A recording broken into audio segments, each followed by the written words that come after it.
Allah wrote all the possibilities of your fate in a Lawh al-Mahfuz. But which of those fates is actually going to be yours? Are you the answer to a family member's dua? Or are you the delayed response to a prayer that was made by someone decades or even centuries ago? What legacy will you leave behind once your life has been fully lived? Why did Allah choose this moment in history for you to arrive?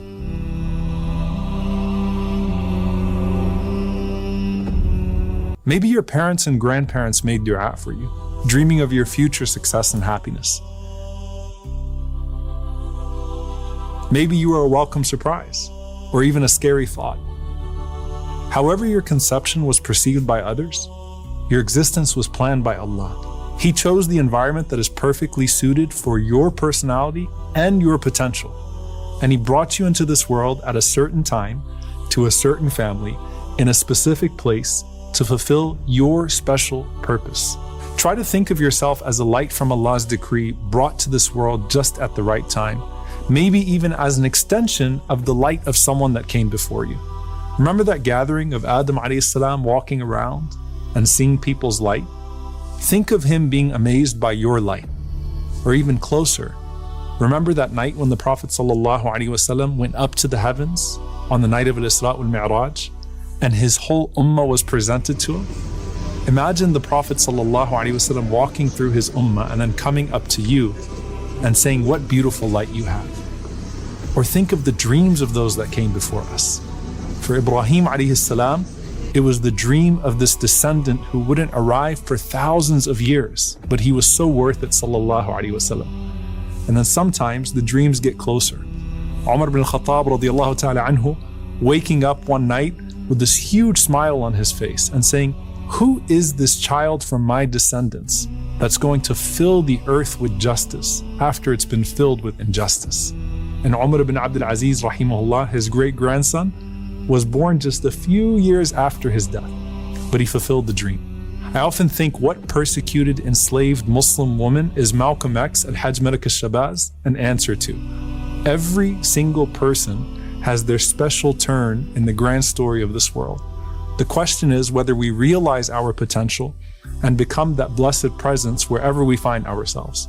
When Isa alayhi salam was born, he said, وَجَعَلَنِي مُبَارَكًا أَيْنَمَا كُنْتَ, and Allah made me blessed wherever I may be. The scholars say that that's because Isa alayhi salam brings good to every environment he is in, and it's not exclusive to him. When we do the same, we are also mubarak to whatever place we're put in. And your birth itself may have been mubarak because you were a blessing to your family, and maybe even the answer to someone's dua long before you got here. We arrive in this world with certain hopes pinned to us, and also darkness that precedes us, confronting us at every turn. It might be the darkness of a broken family. It might be the darkness of someone else's betrayal. It might be the darkness of oppression. Remember, the Prophet ﷺ called dhulm, dhulumat, darknesses. Allah subhanahu wa ta'ala illuminates the darknesses of this world through the light of His decree. He illuminates it through the light of His revelation. And then He illuminates it through the light of your deeds. That's what some of the scholars say, Nurun ala nur, is light upon light. But we have to kindle that light inside of us. Otherwise, we become sources of evil ourselves. And that's when the darkness of this world actually becomes our darkness. In fact, we can become submerged in waves of darkness. ظُلُمَاتٌ بَعْضُهَا فَوْقَ بَعْضٍ إِذَا أَخْرَجَ يَدَهُ لَمْ يَكَدْ يَرَاهَا. Darkness upon darkness instead of light upon light. And you become so blind that you can't even see your own hand. But you choose whether to be a curse of your time or a blessing for your era. This is what the Prophet ﷺ meant when he said, "Fi kulli qarnin min ummati sabiqun." In every generation of my ummah, there are forerunners. It means to be, as the scholars said, ibn al-waqt, a child of the moment. And it's not just your moment, because our stories are all interconnected, even across time and place. Think of how many marriages almost didn't work out, and how many dangerous pregnancies in your lineage preceded your risky birth. And think of how unlikely your existence was. But Allah subhanahu wa ta'ala made it happen because it's part of a bigger story. Maybe the reason you find yourself in a position to build this masjid in some remote town is because of the dua of a Muslim who passed by that town 100 years ago and said, Ya Allah, I hope there's a masjid there one day. Or maybe the millions of prayers of the oppressed people around the world is the reason you have the ability to be the answer to their cries for help. The Prophet ﷺ said, هَلْ تُنصَرُونَ وَتُرْزَقُونَ إِلَّا بِضُعَفَائِكُمْ. Are you given victory or sustenance except by how you treat your vulnerable ones? Being a blessing to someone else is a reason by which the decree for you becomes blessed. So as for the Prophet ﷺ himself, he said, أَنَا دَعْوَةُ Abi Ibrahim. I am the dua of my father Ibrahim. And the glad tidings of Isa. And when he was born, sallallahu alaihi wasallam, in the darkest of eras, his mother saw a light that lit up the entire world to where she could even see the palaces of greater Syria. Now that's him, sallallahu alaihi wasallam, rahmatan lil alameen, a mercy to all the worlds for all times. But why did Allah choose you for now? And what has Allah chosen for you now? ما ترك من الجهل شيئا من أراد أن يحدث في الوقت غير ما أظهره الله فيه. The one who wants there to appear in the moments other than what Allah has manifested is full of ignorance. Know Allah, then know yourself, then know your purpose, and then make the most of that moment. So many people look back at other periods of history and wonder, why wasn't I there instead?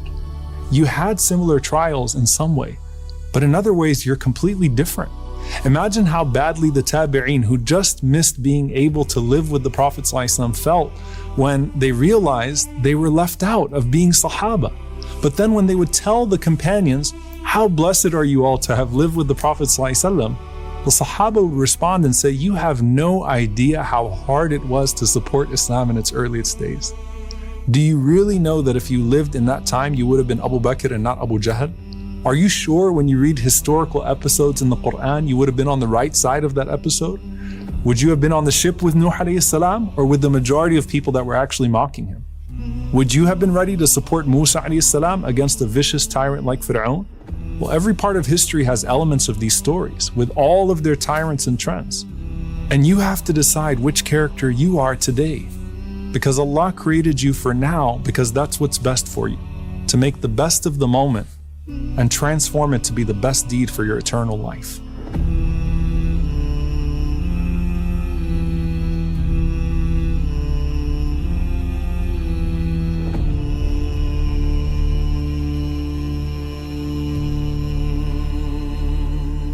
And I promise you that you will have moments of ease and moments of hardship.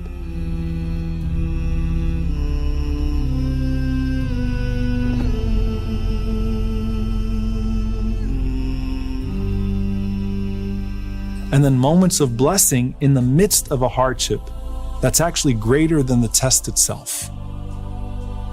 And every single one of those moments was perfectly planned by the Most Wise, whether we see the wisdom in them at the moment or not.